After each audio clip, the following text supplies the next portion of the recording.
So this is our last Chairman's Corner. I want to, I think it's appropriately the last one, at least in my opinion, of who you're having on today. At the beginning of this thing, I wasn't sure what this was going to look like. I knew I couldn't give 8 great lectures, so I figured I'd give the first 2 and then wing it. And along the way, we've had some great speakers, but in the COVID crisis, as I've mentioned before, was very disruptive and gave us an opportunity. The chaos of COVID gave us an opportunity to do things we don't normally do, and spend some time thinking about our lives and our livelihood and why we're on this earth in many ways. And I was lucky enough to go down to the Javits Center. Primarily, I went there as oddly enough, I have a mobile application for patient communication. And I went down there because I heard they were having trouble communicating with patients. And I showed up and it was just a chaos. It was, there was all this, FEMA was there, the city was there, the governor's office was there, the military was there, Northwell was there. And it was just so chaotic. And I realized the last thing that they needed was a Yahoo neurosurgeon with a mobile app. But I met a young guy there when I walked in, and he was wearing a NYPD jacket or something.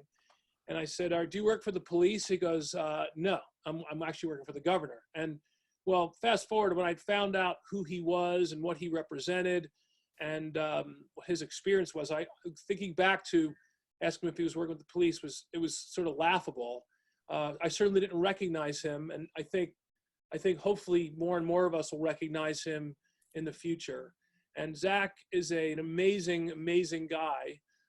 He was at the Javits Center as a representative of Governor Cuomo, helping manage the situation there. But more importantly, he was taking a real interest in what we were doing. He went down with me to the ICU one day on his own time, wanted to see what was really happening to these COVID patients, learning about medicine, learning about healthcare.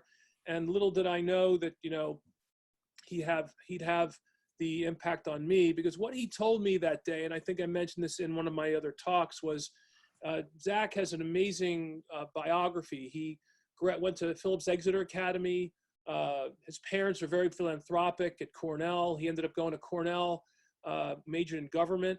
And then unlike many of us who take on and focus on ourselves, he basically went enrolled in the Marines and actually fought in the Battle of Fallujah in Iraq.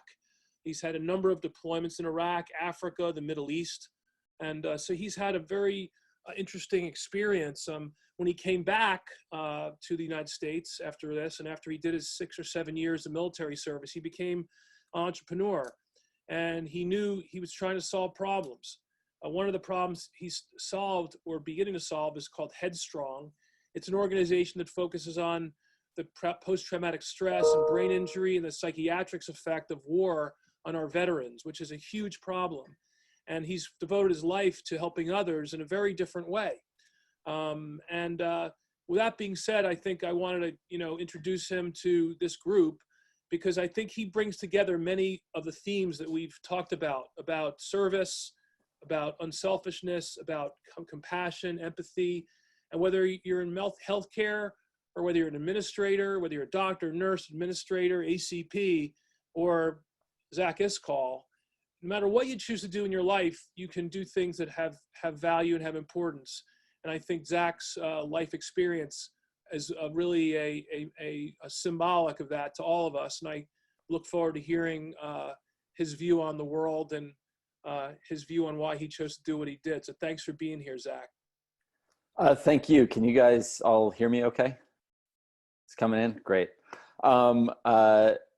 Dr. Langer, thank you so much. There's, as I said to Dr. Langer when we were coming off of our rounds in the ICU, it meant something for me to, at the height of COVID, to essentially be able to go to war to help save people's lives, as opposed to what you actually do when you go to other types of wars, which I've done in the past. And in addition to just sort of the meaningfulness of that, of being able to go and help people, I got to meet an extraordinary number of really remarkable human beings who were dedicated healthcare professionals, frontline workers, doctors, nurses, just military personnel on the back end, FEMA folks, who were all dedicated to helping people in our city of New York City and helping us through that crisis.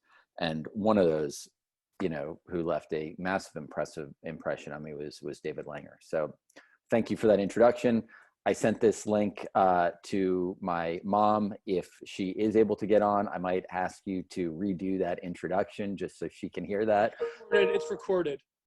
Great, I'll send her the link. We don't need to repeat it for all the panelists. One of the other things that I learned from Dr. Langer when I was at Javits was he introduced me to a remarkable quote from Margaret Mead. Being that you are all in healthcare or interested in healthcare, you are probably intimately familiar with this quote. But essentially, somebody once asked her, she was a noted anthropologist, what was the start of human civilization? What's the first sign of civilization? And, was it a fish hook? Was it the invention of the wheel? Was it, fire? What was it? Pottery shards? Was it the invention of farming? And her response was that it was a healed femur. It was a femur bone that had been broken and had been healed. Because as you all know, in the animal kingdom, if you break your leg, you're done. And that this healed femur showed that people took the time to heal that person, to feed them, to care for them, to hunt for them, to provide for them until they were better. And that was really the start of human civilization. And that's your lineage. If you were interested in healthcare, that's your legacy. That is the start of your profession. The start of your profession is the start of human civilization. And I have been in a number of roles adjacent to healthcare, not as a provider. And that has been the great honor of my life. And it really means a lot to be able to speak with you all today. That quote also has particular resonance to me for another reason. There's been a number of people or lessons I've learned in my life that I carry with me. Most of them are things that some of them came from my parents, some came from coaches or mentors. But one of the most important was from a guy named Captain John Maloney. And I was an infantry officer in the Marine Corps. I was also in special operations. And when I was going through the Marine Corps' infantry officer course, Captain Maloney was one of our instructors. And he was later killed in Iraq in 2005 in an IED blast, left behind a wife and 2 young children. And during this, we'd just gone through this very difficult training exercise. It was late at night. We were waiting for the trucks to come pick us up. We'd been in the field for, without sleep for days and with little food. And Captain Maloney called us into, what's called the school circle. He basically asked us to all sort of gather around him. He wanted to talk to us. And he asked us a simple question. He said, what comes first, the mission or your Marines? And this was in the summer of 2002. It was almost a year, probably 10 months after 9/11. All of us knew that we were shortly going to be leading Marines in combat. We were going to be going off to war.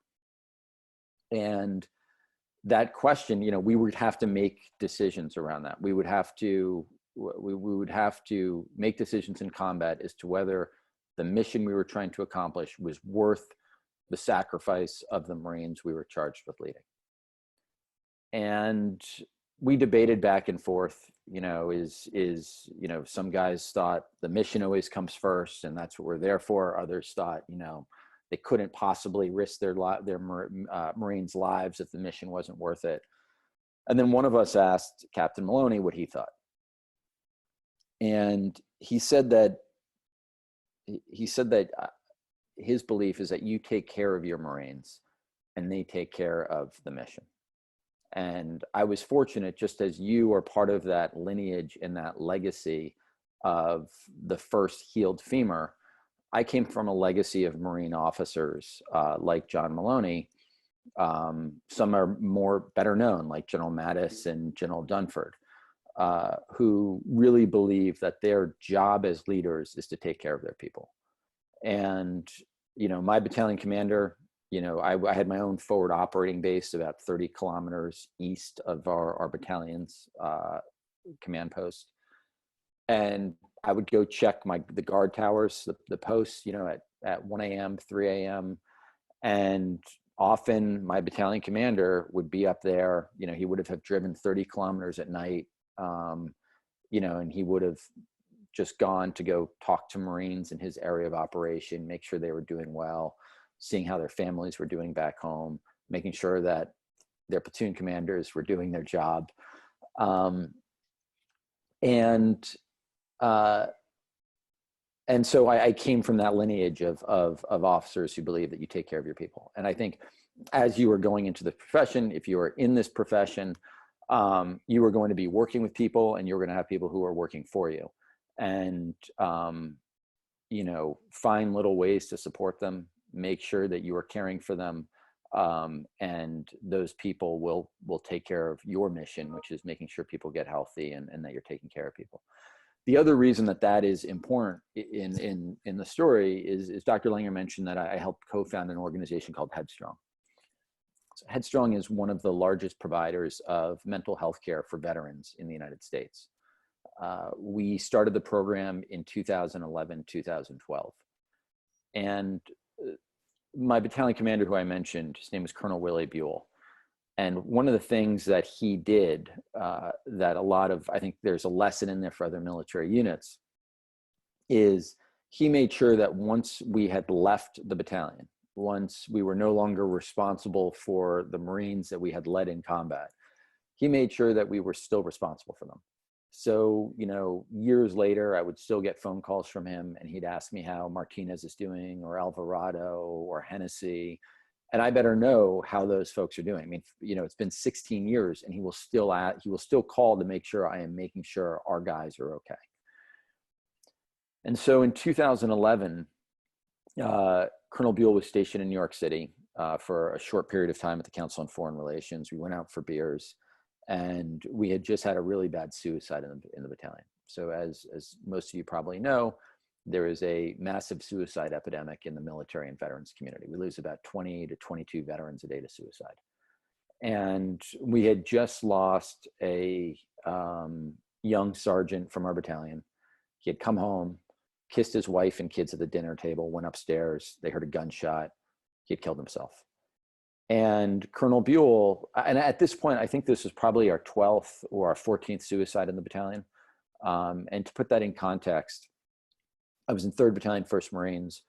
We were one of the hardest hit battalions of the Iraq War. We lost 33 Marines in the Second Battle of Fallujah in 2004, and over half our battalion, about 576 Marines, were wounded during that fight. And so at that point in time, we'd lost about 12 or 14 Marines to suicide. Last year, we lost our 34th. So we've now lost more Marines to suicide than we did to enemy action. And Colonel Buell, who was a fearless combat leader, looked afraid. He looked scared. He didn't know what we could possibly do to help these Marines. And so, we talked about it. He just said to me, we need to do something. A couple of days later, I met with a remarkable professor of medicine at Weill Cornell named Dr. Ann Beeder. She's a lifelong family friend. I urge you all to look her up. Her name's Dr. Ann Beeder, Beeder.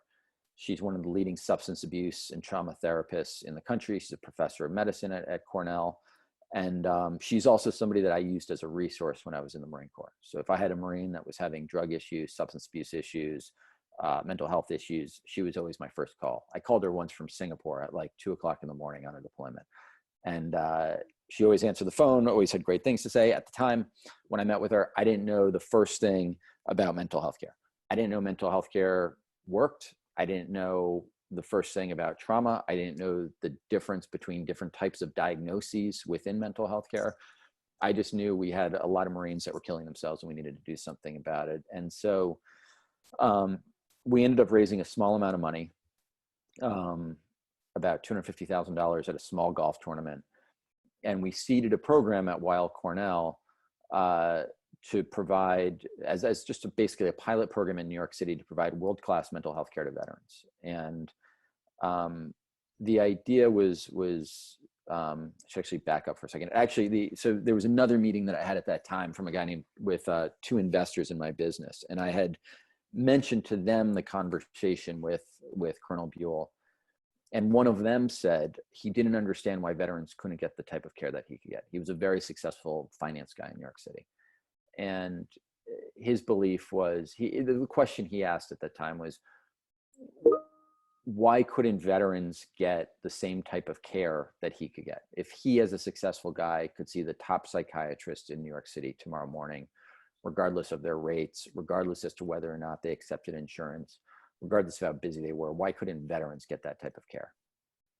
And that's the question I posed to Dr. Beater.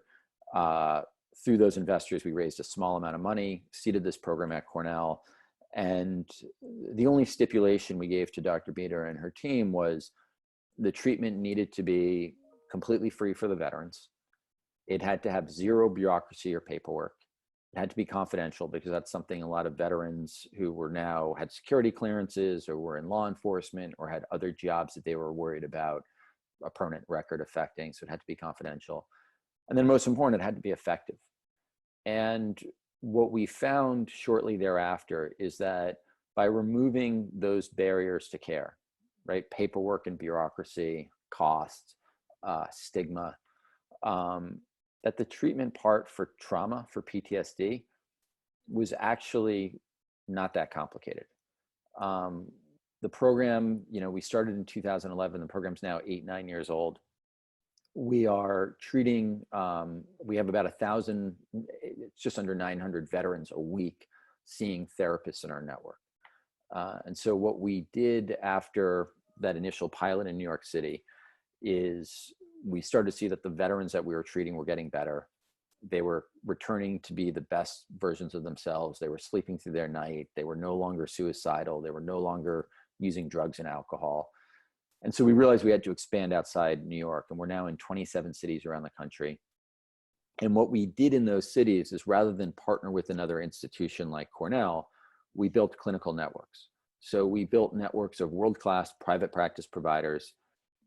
We have just about 300 in our network in these 27 cities. And we send veterans to them to treat. We pay the bills. There is also an area of management, which is really critical to the efficacy of the program, in that when we send a veteran to so there's a whole process we use. And if you're interested, I can talk more about that process for how we recruit, vet, and find these clinicians. And then on top of that, we manage them. So in addition to paying the bills, we require all of those clinicians to submit their notes to our team at Cornell and to participate in monthly case conferences, so we can manage the care to ensure the people we're paying to get treated actually end up getting better. And we found that this system, when you take a world-class patient, a veteran, who is somebody who is goal-oriented, committed to getting better, laser focused on their treatment protocols, and you take a world-class clinician who knows what they're doing, you remove the barriers for care, people get better, and they get better from PTSD relatively quickly. On average, most people are in our treatment program for about 6 months. It costs about $5,000 to treat them, which is about a third the cost of other treatment programs like the VA. And it's also, we have about 3x the outcomes when you look at a number of different quality of life measurements that we look at. And, so that is, so we've had a lot of success with Headstrong. And then similarly, I'd say, the other area of I've as David Langer has said, I've built businesses. But the other area of healthcare that I found myself in was working as the deputy director at Javits Medical Center. And as Dr. Langer said, when we were there, we had 16 federal, state, and city agencies that were working for us. And one of the things I learned in the Marine Corps is when you are in a task force or a task organized organization, there are generally the most critical piece to success is communication. generally when you have an organization of 16 federal, state, city agencies coming together, there are experts in any number of different areas who can help you solve problems. The problem is making sure that people are communicating, people are aware of each other's problems, and people are aware of each other's capabilities. And so really, I made it my mission there to understand when I first got there, and I started there as a volunteer initially, was really understanding, three things about everybody I met. I wanted to know, a little bit about who they were and what drove them to be there, and why they chose their given career. But in addition to that, I wanted to know what problems they had, right? What were the issues that they were confronting and being able to be successful in their role at Javits? And then also I wanted to know what problem they solved. And when you sort of are in that type of environment and you know what problem people solve and what problem they have, you were able to connect people in order to solve problems throughout Javits. And we had no shortage of problems that we were dealing with. But at the end of the day, the team was able to come together. We were able to treat close to 1,100 New Yorkers. We had remarkable professionals from across the US providing that care. And it was quite an honor to be a part of it. So I think with that said, maybe a good time to turn it over to questions. I have so many questions to get started. I just want to know where I'm going to start. First of all, I wanted to focus on a few things. One was leadership. Another one was the reality versus the fiction of war versus healthcare, and women in the military and how that's impacted, some of the empathy. I mean, I don't even watch Patton and World War II, and I mean, even the concept of recognizing post-traumatic stress has been kind of, like you said, it's still kind of not a man to man up and just, ignore it. That's something I was hoping to talk about, but also perhaps going just to you, was 9/11 your call? Was that your call? Was that what got you to become a Marine, or was this part of your family history and you were going to do it no matter what?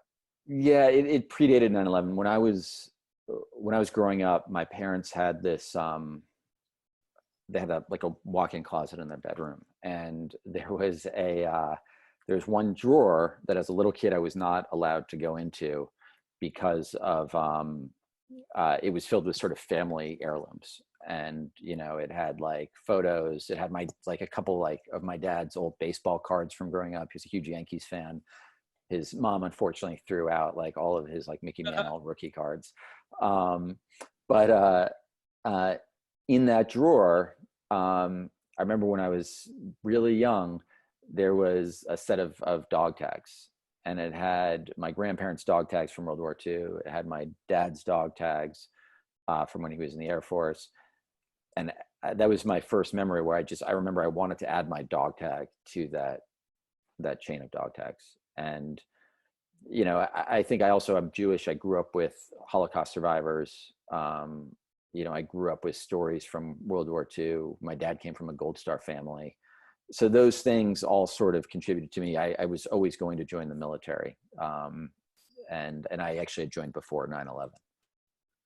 So then the next question is, there are questions from the audience. What's the most important thing you've learned throughout your life? That comes from student Hemeni Patel.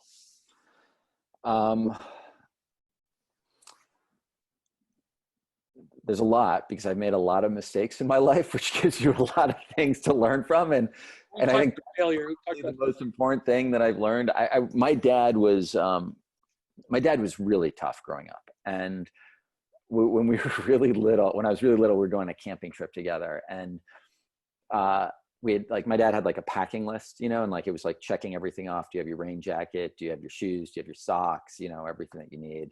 And then he got to, do you have your Swiss Army knife? He had just bought, I was in third grade. He had just bought me my first Swiss Army knife, and I had lost the Swiss Army knife. And I think I lost it at my friend Guy Seide's house or something, like, a couple days before. And my dad immediately put me in the car and drove me to the sporting goods store. And this is totally unlike my dad. I mean, he would have usually just my hide, like, over having lost something like this. But we get to the sporting goods store. He buys another Swiss Army knife, hands it to me right away. And he says, as long as you live, I am never going to buy you another Swiss Army knife. But I want you to know every man deserves a second chance. And I think that's the most important lesson. And that doesn't just extend to how you treat other people and giving people a second chance, but also making sure you give yourself a second chance. If you are a medical student, I'm willing to bet you're not that familiar with failure in your life. I'm willing to bet that you have largely been successful throughout your life. And as you enter this field where you are going to have to make life or death and life and death decisions, one of the things you will have to learn to do is to be gentle with yourself, to give yourself a second chance, to know that during those times when you lose somebody that you fought so hard to save their life, that you did everything that you could, that you're a human being, that you are going to make mistakes. The people around you are going to make mistakes, but that you've got more wins than losses, and that you will have more wins than losses by continuing to give yourself a second chance. It's I'm not sure I could hopefully could hold together, but I think my second Chairman Corner lecture, which is about a month ago now, I had just had probably one of the worst complications of my career on a friend of a friend. I've known the guy, and we're still struggling with this, and I think I know that's helped me, and hearing it coming from you honestly is very valuable, not maybe as much for me as for the audience. So I appreciate the thought behind that, which really goes to the next question about leadership. And I've heard I don't recall which general said this, but I've read about the fact that he said when you're building your career, the greatest thing you can do is just help people around you. That's the best way to build your career. I'll give you a chance to maybe talk about what your military exposure, as well as where you're headed now and what you've been through. If you could just, maybe talk about that concept that helping other people is more important than helping yourself. Yeah, I think that's right. I think, when I think about, there's this question here that from Sarah Abdullah that is particularly resonant to that question. She says, "Thank you for your service. What skills did you learn in the military that help you in your job?" And it's exactly that. And I think it's not just about helping people, but you can't help people if you don't really understand what their problem is. And I think the number one skill that I really took away from the military is not just the ability to listen, but to do the really, really hard work of hearing people. And in a kinetic environment, that can be very hard. When I was in Iraq in 2004, 2005, if somebody shot at us, they were the enemy. Right? I had a group of Iraqi soldiers I was trying to train and lead, and they refused to go on patrols with us. I had Sunni and Shia soldiers, and the Sunni soldiers who came from this area called Zaydan, which was where Saddam Hussein had done most of his recruiting into the Republican National Guard. Those soldiers refused to patrol with us. And I met with some of their tribal leaders. I had this one meeting. I was 24 years old at the time. Marine officer, gung-ho, much shorter hair. And I berated this 60-year-old tribal sheikh. I embarrassed him in front of the other tribal leaders. I said that his men were chicken, in other more colorful language. And, he then refused to eat with us, left. And about 3 hours later, a bunch of rockets were fired at our base. And my initial reaction was, let's mount up and let's go this guy. We knew where the rockets came from. And my translator, he was like Geppetto. He was this kind, wonderful, compassionate human being, sort of said, like, "Hold on a second, young man." He was like, nobody was hurt in the rocket attack. If he wanted to hurt you, he would have fired the rockets at the base, not near the base. It could have been a suicide attack. It could have been an ambush, could have been a roadside bomb outside the gate. He was trying to send you a message in order to regain his standing amongst the other tribal leaders. And, he wasn't. And so the hard part of listening in that was, it wasn't that he wanted to start a fight. It wasn't that he was trying to, to hurt us. It was that I had disrespected him, and he was trying to regain his respect in the eyes of his fellow tribesmen from Zedon. And, I think similarly, when you are, especially in a high stakes environment like healthcare or the military, you're going to be an emotionally charged environment. And especially if you're working with people who care about what they do. I mean, I remember I think it was like Alex Rodriguez, A-Rod from the Yankees, like threw a baseball bat once. And I can't remember who the Yankees coach was, but I remember the press conference afterwards. The press asked him, like, what are you going to do about him throwing a baseball bat? And he said, he threw the baseball bat because he cares about winning the game. Like, I want baseball players who care. You're going to be working with doctors and nurses who care about winning the game. And because of that, there's going to be emotional stuff that happens. And I think sometimes you really have to do the hard work of hearing what people are saying through that. And so more than, learning how to shoot a rifle or certain tactics or certain formations, that skill is probably the thing that has helped me the most through life. You see the number of questions about Headstrong regarding how you're able to bring the cost down. A female veteran curious to know how you're advertising your services, whether webinars, does your company have volunteer positions? And then they're more on the demographics and stuff. You can just pick those up because we like to touch on the particular thing you're doing. And I often told Zach at the beginning that if there was any of these students want to offer, I'm sure there are opportunities, volunteer opportunities, certainly with Headstrong and getting involved. So, this is a great forum for you to touch a lot of people's hearts here. So we, so a lot to cover there.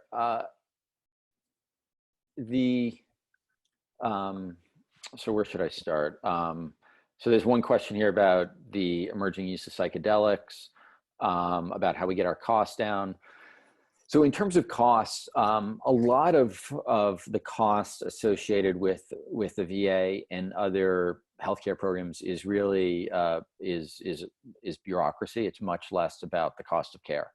So one of the things that we're able to do is, if you think about Uber or Airbnb compared to a hotel, what a lot of other programs do is if they are launching in Colorado Springs or Denver or San Diego, they'll go into those communities. They'll build a brick and mortar clinic, right? Which that alone is a $5 million, $10 million capital cost.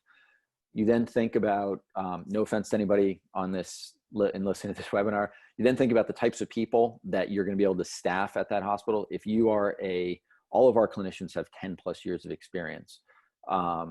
If you are an experienced clinician in private practice, you are not going to end your private practice to go work in that brick and mortar clinic. So likely what you have is a lot of licensed clinical social workers and psychologists who are right out of school. Nothing wrong with that, but not more experienced folks. And then on top of that, you have very, very high operational costs of managing that enterprise. Instead, what we do is we go into those same communities. We have a process where we look for, through a number of different databases, clinicians, psychiatrists, psychologists, LCSWs, who are trained in a variety of modalities of care, who have a certain amount of experience, who have their own practice, who are geographically dispersed so that we make it easier for people to access care as opposed to having to drive 3 hours across Houston to get to the VA. And then, all we're doing is buying hours from them, right? So instead of having to cover the entire cost of running a clinic, we can have 20 clinicians in a community that is costing us, $140 to $250 or $300 a session, plus the management costs of managing the care, but that's, very little. So by having that sort of shared economy model, we're able to keep our costs very far down. We're also able to tap into providers who are not available through often insurance or other venues of care. in terms of the psychedelics, we have I think it's still early stage. Dr. Beater, who's our medical director, has done a lot of work in this area. We use, with some of our patients, we use ketamine. We are looking at possibly entering a study with MDMA. We think that there's significant efficacy of there. The one caveat I would say to that is there's a difference between taking psychedelics, ketamine, or other drugs as part of your treatment, as opposed to just thinking that by taking a bunch of psychedelics, you're going to get over your PTSD and be fine, right? One is called self-medicating. That's a dangerous path to be on. And so one of the things I worry about, and again, I'm very, very bullish on the use of these alternative therapies in the treatment of PTSD. But one of the things I'm worried about is we have a population in the US that is not very nuanced or educated when it comes to healthcare, let alone mental health care. And that there is a very slippery path to people thinking, oh, there's a study that shows MDMA works for PTSD, I'm going to start taking MDMA, right? Like that's very different than doing it as part of a prescribed course of treatment. So I always caveat that, when I talk about these different types of therapies, that yes, under this supervised care, fantastic. Otherwise, you're self-medicating, and we need to get you some real help. The other thing going back, there's a question about how to reach the military homeless. I think that's a good question, because I think a lot of these probably military survivors or who have these problems may not be able to work, lose their families, become destitute. How do you reach those people? So a good friend of mine is a guy named Jason Kander. He's a veteran. He ran for office in Missouri, almost won the Senate race in Missouri in 2016, lost by 3%. In a state that Trump won by 20 points. He then ran for mayor of Kansas City and was, way ahead in the polls, and ended up having severe PTSD from his time in Afghanistan. And he ended up dropping out of the race, getting treatment. He's doing fantastic now. And he started a nonprofit called, I think it's called Veterans Village. But essentially what he has figured out is that by providing interim housing, so he'll take over a 5-10 acre plot of land in a city, puts up these tiny houses. I'm sure you guys probably seen some of these tiny houses in Kansas City. In Kansas City, I think they have like 50 or 75 houses. They have a much smaller homeless population there than we do in a place like New York. But then he's also able to provide wraparound services to those homeless veterans. There are some that, if you were able to help them early enough, you'll have a lot more success. I think one of the big issues is really understanding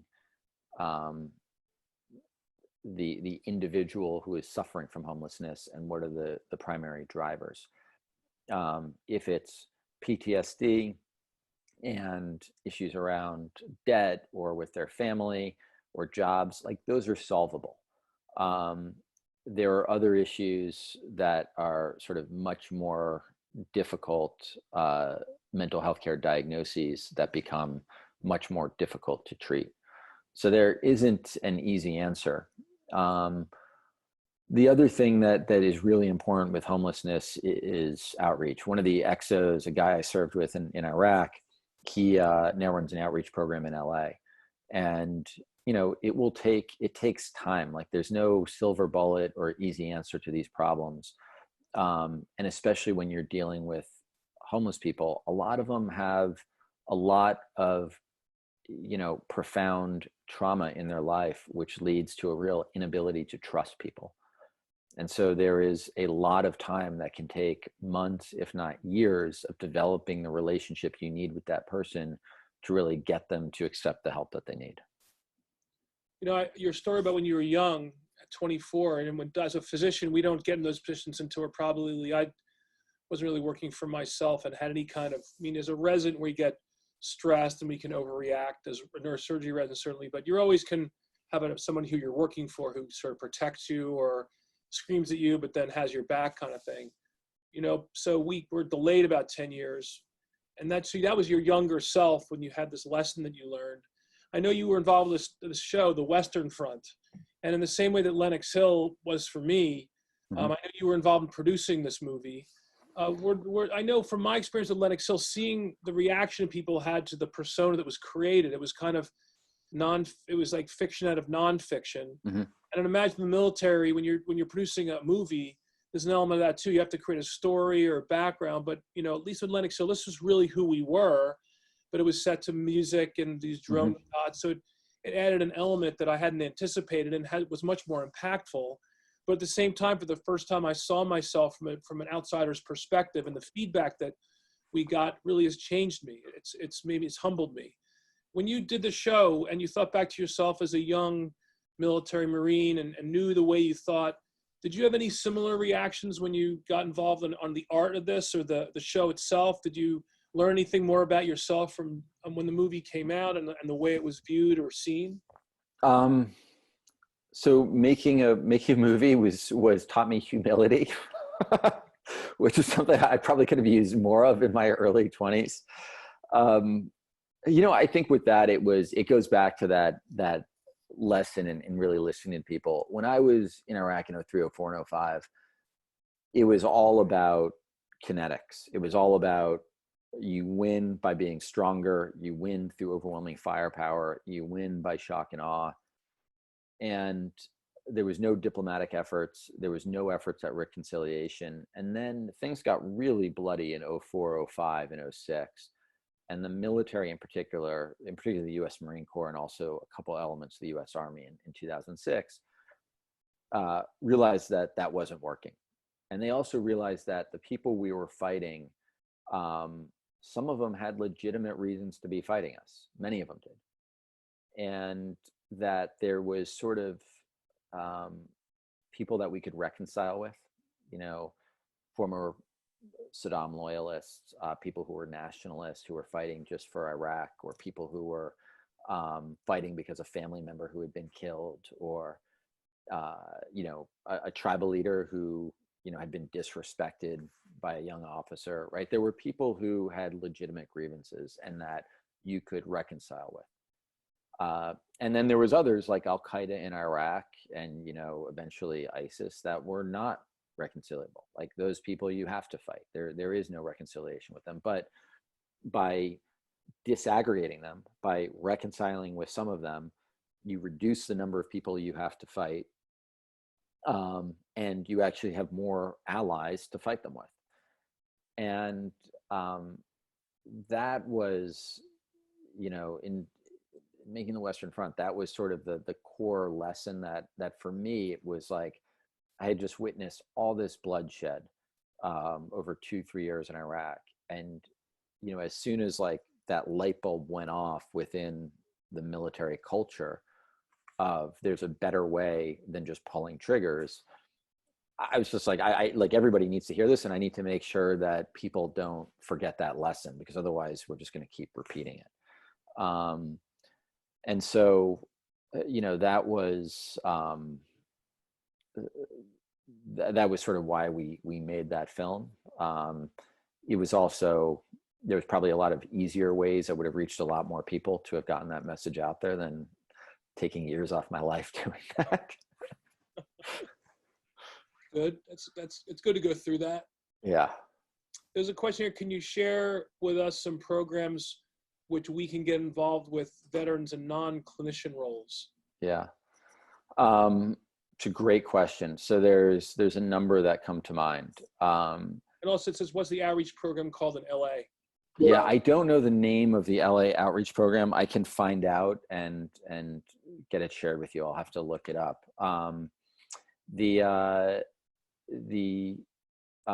There's a whole host of really great veterans organizations. So the first one that comes to mind is there's an organization called Team Red, White, and Blue, that Team RWB, that in particular brings together civilians and military folks, often around physical fitness types events, but in community building in almost every city in the US.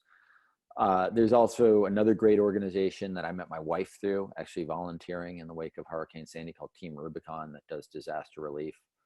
I see Honor Flight program. That's a fantastic program that you can help escort older veterans to go see the Vietnam Wall or the Korean War Memorial or the World War II Memorial.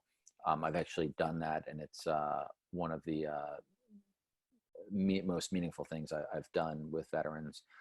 There's an organization called The Mission Continues that if you are looking for interns or you're looking for, people to do some work, I would reach out to The Mission Continues. They fund internships. Those are some of the first ones that come on. Also, there's really great organizations. In particular, there's an organization called TAPS, Tragedy Assistance, TAPS, Tragedy Assistance, something for survivors. It's run by a woman named Bonnie Carroll, and they do a lot of work with children, running camps for kids who lost their parents overseas. And they also just help take care of the families, provide scholarships. That's another great program.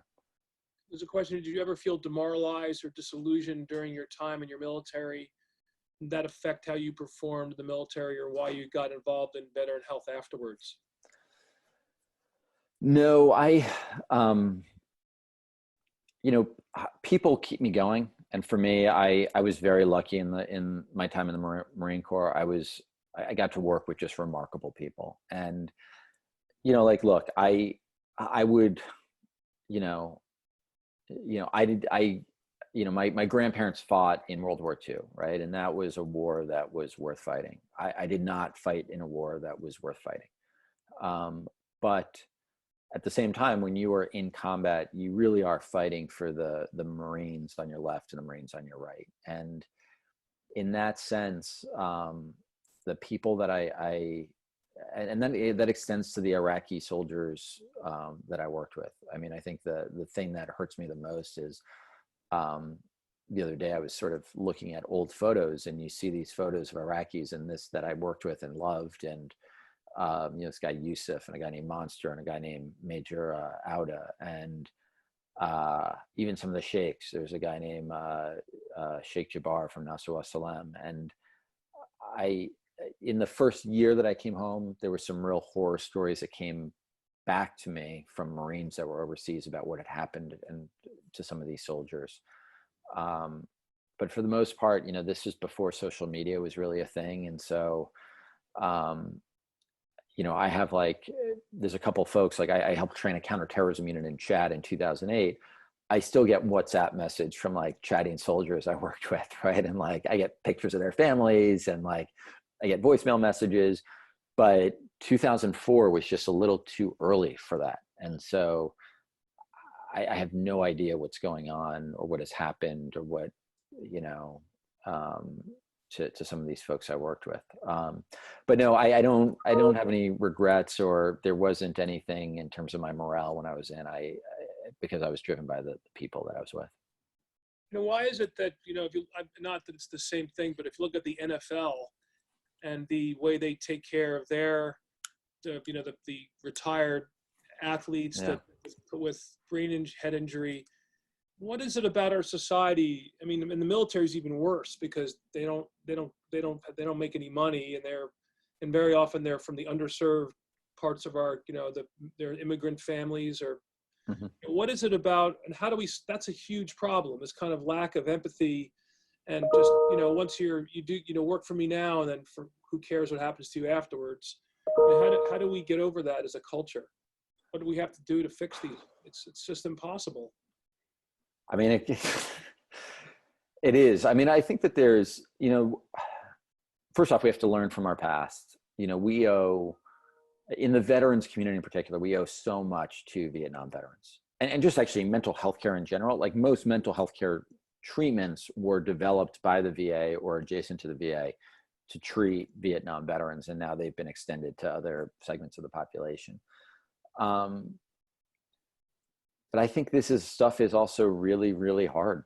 You know, I mean, and this has been always the case. I mean, you can go back and, you know, Sophocles did plays about this, that there are, you know, and Iscol, no relationship to me, wrote about this, but that like, it's much easier to go to war than to come home for more, you know, I mean, and, you know, you look at the Odyssey, right? I mean, Homer's Odyssey was a description of somebody suffering from PTSD, right? It's like, and there's a great book, Odysseus in America, about the journey of Vietnam veterans coming home and how each island that Odysseus ends up in is indicative of, you know, a different sort of element of PTSD, whether it's a Cyclops and having sort of a myopic view of the world, or the land of the Lotus Eaters, who were, you know, basically drug addicts being lost in addiction and substance abuse.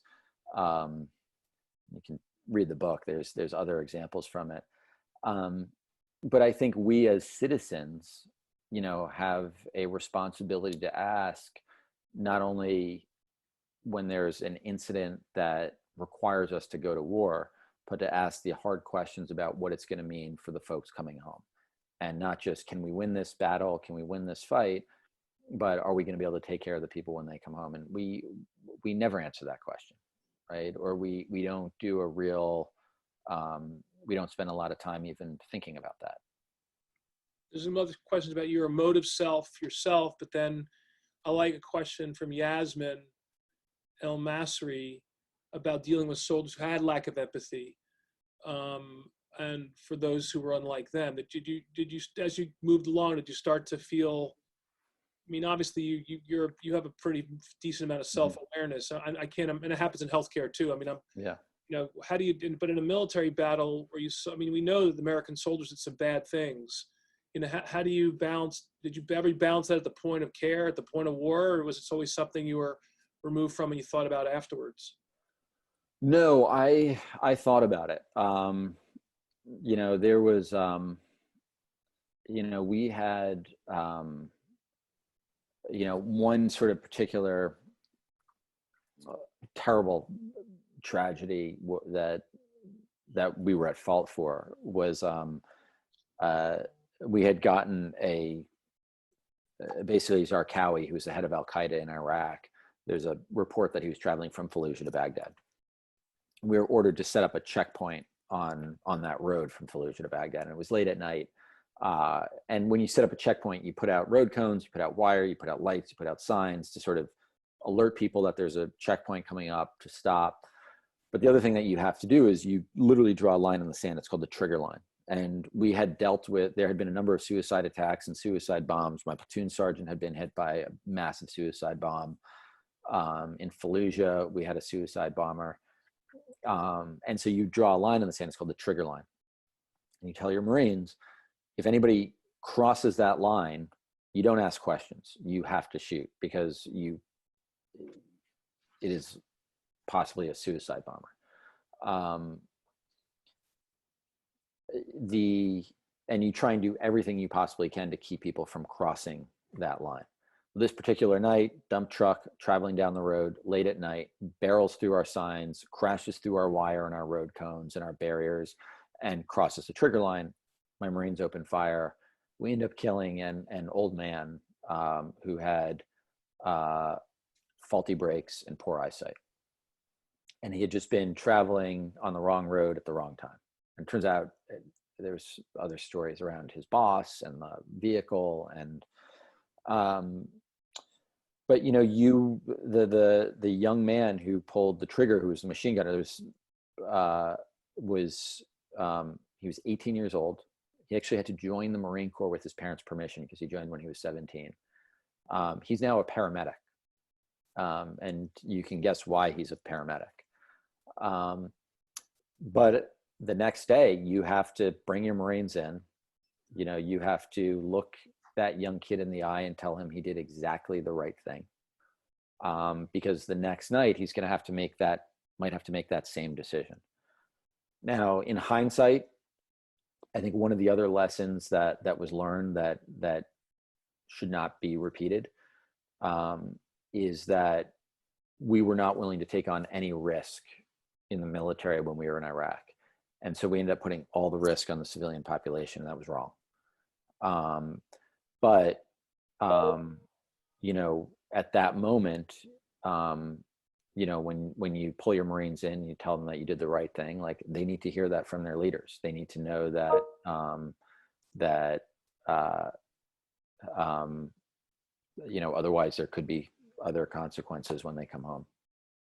So I'm going to ask one more question, then with the Yeah. last few minutes, I'll let you, if there's any other things you want to engage with the audience at all, I'll leave it up to you. But I think they do want a book list. If you have a list of books, we can give it to Joshua, who's running the program, and we can get it to everybody on Monday. This Yep. program ends next Wednesday, by the way. Okay. We're having a celebration on Wednesday to celebrate the group. Awesome. We also have some prizes for the best social media people in the group, which we're going to announce soon. And then lastly, there's a questionnaire that's going out to all the applicants. We're going to write a paper about the program as well. So with the last few minutes, Zach, you have like 4 minutes, because we do 3 minutes. We like to do the hard stop. You can see some of the questions, but perhaps you can, you know, combine all this into a sort of a closing statement about where you're headed. What's your next, what are your goals? What do you want to accomplish? And what your life vents up to. I mean, today's the first day of the rest of your life. How are you going to use your experience to make this world a better place? That's quite a leading question, David.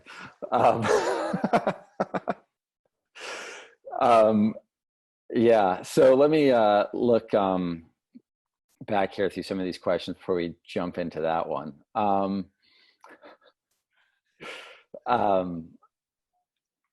fixed my Twitter and Instagram. Yeah. So a couple of questions here about preventative measures for PTSD, about educating the population of mental health and misperceptions. What you do when some family member is suffering from PTSD. So one of the things, if you go to Headstrong's Instagram account or our Facebook page, you'll see that we spend a lot of time telling success stories and having veterans tell their stories. And the only thing we require from a veteran for us to treat them is that they reach out to us themselves. So if a veteran's mother or their husband or wife or boyfriend or girlfriend calls and says, you know, Zach is really struggling, we need Zach to get some help, our answer is, well, we can't help Zach if he is not willing to help himself, and he needs to be able to fill out the form on our website or reach out to us, and then we'll help Zach. And often what we will then try and do is arrange a coffee or a meeting or just an opportunity for that veteran to meet with somebody who's another veteran who's in our program or who's been through our program, who can act as an ambassador. And, you know, what we have found is that, like, one of the biggest barriers to care, you know, initially I thought it was going to be cost or bureaucracy or confidentiality. It's really ignorance. It's that people in this country don't know that PTSD is treatable. Most people in this country don't understand that PTSD is a survival mechanism. It's the inability to turn off the fight or flight mechanism that helps you survive and thrive in difficult and dangerous environments. And so whether you are, you know, whether you were physically attacked, whether you were suffering from PTSD from your childhood, from abuse, from a rape, your PTSD is a survival mechanism. It's a strength. It's also something that, you know, makes it difficult to operate when that danger is no longer prevalent, right? And when you think about the symptoms of PTSD, restlessness, hypervigilance, anxiety, this is all your body getting ready to fight or flight. And that can be turned off with the right treatment. There is a lot of education that needs to be done around that so people understand what this is. You know, why is self-medicating related to PTSD? Well, if you have massive anxiety, that anxiety goes away after 1 or 2 beers, right? And most people don't put those two together. So it's really enabling people to do that math. And we try and have those conversations with family members when they reach out to us. And I think it's also something that we need to be having a larger conversation around in this country. In terms of David's question as to what I'm thinking about next, when I was at, you know, I've been in public service for 2 decades. I'm very interested in continuing in public service. I am now looking at running for office, likely in New York City.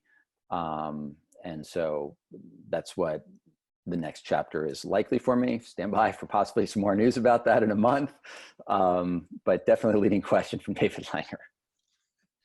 Thanks so much, Zach. You know, I haven't seen you since Javits. We've talked, but you look great. I know you got over COVID. You're looking pretty healthy. You're a great dad. You're a great mentor. You're a great husband. Thank you. Great person. And I'm so happy that you were able to impact this audience in such a wonderful way. You're really a great American. So thank you. Thank you so much. Well, thank you. And to thank you to everybody that's tuned in. Thank you for the career that you're choosing. It is the most honorable and meaningful profession. And, you know, I consider myself very, very lucky to have been able to work adjacent to remarkable healthcare providers. So thank you. Josh, when you take it over. Thank you guys for joining. Thank you, Zachary, for joining us. Thank you. And this is our last session of Chairman's Corner, but it's been a great time, and I've really enjoyed all these lectures, so thank you. All right, guys. Have a great weekend. Take care, everybody. Thank you. See you, Zach.